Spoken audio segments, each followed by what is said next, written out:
Tujuan dilaksanakannya praktikum fisika modul 1 gerak lurus beraturan, gerak bidang miring, dan hukum kekekalan momentum adalah untuk memahami gerak lurus beraturan, memahami gerak lurus berubah beraturan, memverifikasi hukum kekekalan momentum, dan dapat membedakan tumbukan elastis dan tumbukan tidak elastis. Ya, nama saya Maulana Triatma Gunawan dengan NIM 122200309. Saya akan membacakan teori modul 6. Sebuah benda dikatakan bergerak bila kedudukan berubah terhadap acuan tertentu. Gerak benda bisa sangat sederhana seperti gerak lurus beraturan. Pada gerak lurus beraturan berubah jarak tetap untuk setiap selang waktu tertentu.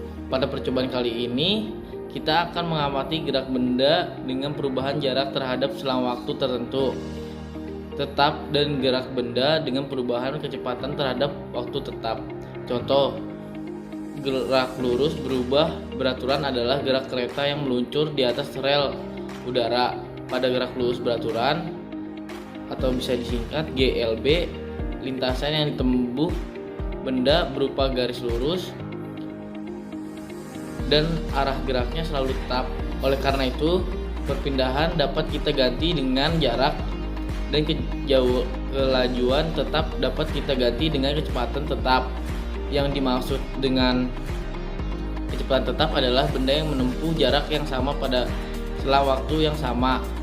Gerak lurus beraturan didefinisikan sebagai gerak suatu benda pada garis lurus pada selang waktu yang sama menempuh jarak yang sama. Pada GLB kecepatan selalu tetap atau dengan kata lain jarak sebanding dengan selang waktu. Secara matematis dinyatakan dengan persamaan. Paling sederhana adalah gerak lurus berubah beraturan atau GLBB. Tiap benda yang kecepatannya berubah, bertambah atau berkurang kita sebut dengan percepatan. Jika kereta dibiarkan meluncur pada bidang miring, maka akan didapatkan bahwa perubahan percepatan perselang waktu akan tetap. Ketika sebuah benda bergerak dengan kecepatan tetap, persamaan kecepatan sebagai fungsi waktu dinyatakan sebagai berikut. V0 adalah kecepatan awal atau T sama dengan 0, Pt adalah kecepatan pada saat T, dan A adalah kecepatan tetap. Thank you. Pertama itu rel udara, alat kedua kereta, ketiga pencacah waktu, yang keempat penyangga 1 cm, yang kelima gerbang cahaya, yang keenam peniup, ketujuh penghalang waktu, yang kedelapan penggantung beban, yang ke-9 beban, ke-10 penghalang cahaya 3 cm, yang ke-11 begas tumbuk, yang ke-12 velcro.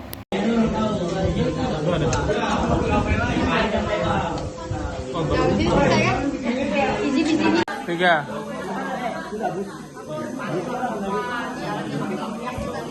Ada kok satu ya? 4-3 kok.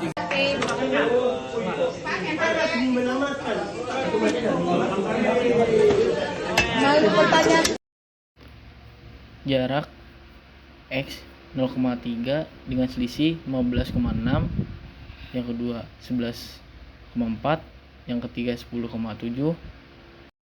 Jarak 0,4 dengan selisih waktu 8,7, 2,6, 1,8.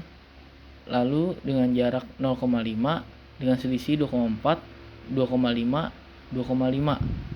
Itu tabel pertama. Tabel kedua yaitu dengan jarak 0,3 dengan selisih minus 474,5,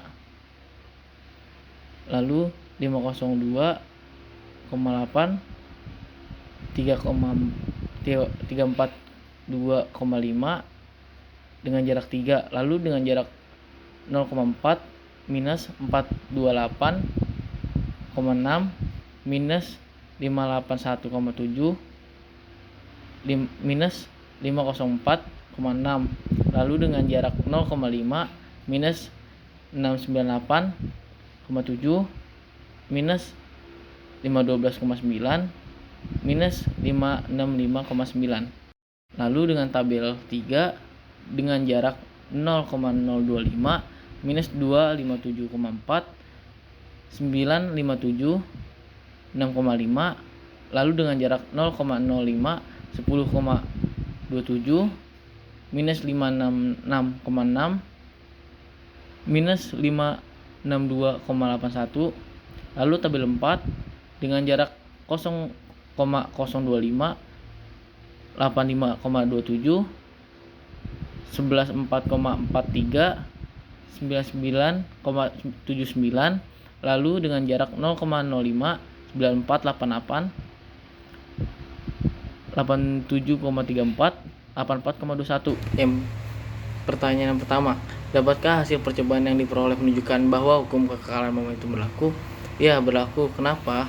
Karena terjadinya kereta A dan kereta B saling menabrakkan dan menunjukkan adanya waktu. Yang kedua, adakah pengaruh jarak terhadap hukum kekekalan momentum? Ada, karena terjadinya penabrakan kereta A dan kereta B itu terjadinya adanya jarak antara A dan kereta B. Pertanyaan ketiga, apakah syarat-syarat yang harus dipenuhi sehingga hukum kekekalan momentum berlaku? Syarat pertama itu kereta A memiliki beban, kereta B memiliki beban juga, dan ditimbulkan angin di bawahnya sehingga kereta A dan kereta B kita dorongkan dan terjadinya momentum kekekalan. Yang keempat, berikan kesimpulan Anda dari percobaan ini.